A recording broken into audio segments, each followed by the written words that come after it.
పవన్ కళ్యాణ్ గారు నిన్నటి నుంచి కూడా చాలా అంటే మనకు తెలుసు మొన్న కూడా తిరుపతికి సంబంధించిన ఒక ఇష్యూ మీద ఆయనే స్వయంగా ఫోన్ చేసి జనం నుంచి వచ్చేటువంటి ఫిర్యాదులు వెంటనే చర్యలు తీసుకోవాలని చెప్పి అక్కడ ఎస్పీ గారిని కూడా కోరడం జరిగింది. అంతేకాకుండా నిన్న కూడా పవన్ కళ్యాణ్ గారు ఆయన పార్టీ కార్యాలయం దగ్గరికి వచ్చినటువంటి జన వాణి అనే కార్యక్రమానికి ఎంతో మంది ఫిర్యాదులు ఇవ్వడానికి, అర్జీలు ఇవ్వడానికి, వాళ్ళ సమస్యలు చెప్పుకోవడానికి చాలా మంది అయితే రావడం జరుగుతుంది. అయితే నిన్న పవన్ కళ్యాణ్ గారు ఆయనే స్వయంగా అక్కడ ఉండటం జరిగింది. వాళ్ళతో చాలాసేపు వాళ్ళ సమస్యలు అడిగి తెలుసుకోవడం కూడా జరిగింది. దానికి సంబంధించి ఒకసారి పవన్ కళ్యాణ్ గారు నిన్న మార్నింగ్ ఇది సెక్రటేరియట్కి వెళ్ళి వచ్చిన తర్వాత కంప్లీట్ గా జనసేన పార్టీకి సంబంధించి ముఖ్యంగా ఆయన పార్టీ కార్యాలయంలో సిబ్బందితో చాలా మంది సమస్యలు తెలుసుకునేందుకు అయితే కూర్చున్నారు. ముఖ్యంగా చూసారు ఆయన ఎంత న్యాచురల్ గా ఉంటారు అనే దానికి ఇది ఒకసారి చూడొచ్చు. వచ్చిన వాళ్ళు ఎవరైనా సరే ఆయన ఇప్పుడు అక్కడ ఆఫీస్ కూడా ప్రస్తుతానికి కన్స్ట్రక్షన్ జరుగుతుంది కాబట్టి వాళ్ళని లోపలికి తీసుకొచ్చి కూర్చోబెట్టి వాళ్ళ సమస్యలు అడిగి తెలుసుకుంటున్నటువంటి ఒక నిజమైన నిజాయితీ గల ఒక పవన్ కళ్యాణ్ గారిని మనం చూడొచ్చు. ఆంధ్రప్రదేశ్ డిప్యూటీ సీఎం గా ఆయన కర్తవ్యాన్ని ఎంత బాధ్యతగా, ఎంత హుందాగా, ఎంత డౌన్ టు ఎర్త్ గతంలో ఎవ్వరు ఎప్పుడు చూడని విధంగా పవన్ కళ్యాణ్ గారిని ఈసారి ఆంధ్రప్రదేశ్ లో ఆయన సమస్యల పట్ల ఆయన స్పందిస్తున్న తీరుని చాలా మందిని ఆశ్చర్యపరుస్తుంది. ఎప్పుడూ లేనటువంటి విధంగా మొన్న కూడా ఒక 9 నెలలు కనిపించినటువంటి వాళ్ళ అమ్మాయిని 9 రోజుల్లో పవన్ కళ్యాణ్ గారు ఏదైనా సరే ఆ అమ్మాయి అదృశ్యమైంది, ఆ అమ్మాయి కనిపించకుండా పోయింది, ఆ అమ్మాయి ఎవరితో వెళ్ళిందా, ఇంకొకరితో వెళ్ళిందా అనేది ఎంక్వైరీ చేసి చెప్పాల్సినటువంటి పోలీసులు కూడా ఈ 9 నెలలు పట్టించుకోకపోతే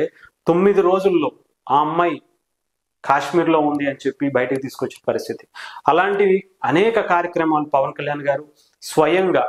జనం నుంచి వచ్చేటువంటి, ప్రజల నుంచి వచ్చేటువంటి అర్జీలు, వినతులు, లేదంటే ఇంకొకటి అన్నీ కూడా ఆయనే దగ్గరుండి చదివి వాళ్ళకి కాల్ చేసి ఈ సమస్య ఏంటి, ఈ సమస్య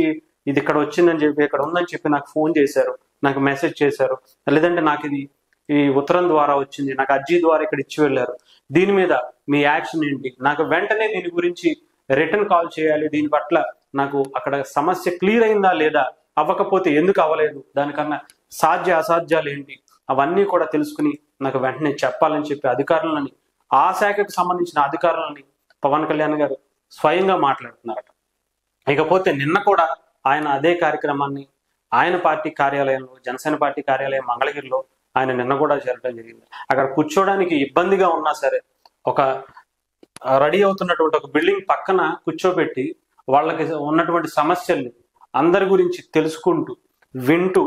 వెంటనే త్వరగతిన పూర్తి చేయాలని చెప్పి అధికారులను ఆదేశిస్తూ, ఎంత ప్రజలకి ఒక నిజాయితీ గల రాజకీయ నాయకుడు, ఒక డిప్యూటీ సీఎంగా, అనేక శాఖలకు సంబంధించిన మంత్రిగా ఆయన వస్తే ఎలా ఉండబోతుంది అనేది పవన్ కళ్యాణ్ గారు చూపించినటువంటి పరిస్థితి మనం చూస్తున్నాం. ఏదైనా సరే ఆంధ్రప్రదేశ్లో చాలా అద్భుతమైనటువంటి పనులు, చాలా అద్భుతమైనటువంటి వ్యక్తి ద్వారా చాలా ఫాస్ట్గా సమస్యలు కానీ, లేదంటే అభివృద్ధి కానీ, లేదంటే ఇంకొకటి కానీ, ఫిర్యాదు అయినా సరే ఒక వ్యక్తి తప్పు చేశాడు సార్, నాకు ఇబ్బంది పెట్టాడు, వెంటనే అతని గురించి ఏంటి, అతని మీద చర్యలు తీసుకోండి అని చెప్పి వెంటనే ఆదేశిస్తున్నారు. పవన్ కళ్యాణ్ గారే అంత నిజాయితీగా ఉంటే వాళ్ళ ఎమ్మెల్యేలు కూడా దానికి మించి వర్క్ చేస్తున్నారు. చిర్రి బాలరాజు గారు కావచ్చు, లోకం మాధవ్ గారు కావచ్చు, అనేక మంది జనసేన పార్టీకి సంబంధించినటువంటి నాయకులు, జనసేన పార్టీ వ్యక్తులు చాలా మంది చాలా స్పీడ్గా ఒక పక్క నాదెళ్ల మనోహర్ గారు లాంటి వ్యక్తి అయితే ఎంత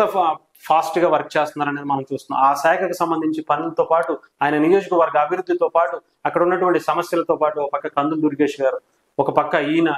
అసలు అద్భుతమైనటువంటి పనితీరుని, ఒకరికొకరికి పోటీ తత్వాన్ని పెంచుతూ, టీడీపీ నాయకుల్లో పోటీ తత్వాన్ని పెంచుతూ వాళ్ళు దూసుకు వెళ్ళిపోతున్నారు, మనం కూడా దూసుకు వెళ్ళాలి, మనం కూడా అద్భుతమైనటువంటి పరిపాలన చూపించాలి అనే ఉద్దేశంతో చాలా ఫాస్ట్ గా ఒకరికొకరు టీడీపీ, జనసేన పోటీ తత్వాన్ని పెంచుకుంటూ పవన్ కళ్యాణ్ గారు నిన్న ఆ సమస్యల పట్ల ఆయన చూపించినటువంటి తీరు చాలా మందిని కట్టిపడేసింది. నిజంగా ఒక నిజమైన నాయకుడు ఉంటే ఎలా ఉంటుందా అని చెప్పి అనుకునే విధంగా నిన్న పవన్ కళ్యాణ్ గారి తీరు అయితే కనిపించింది.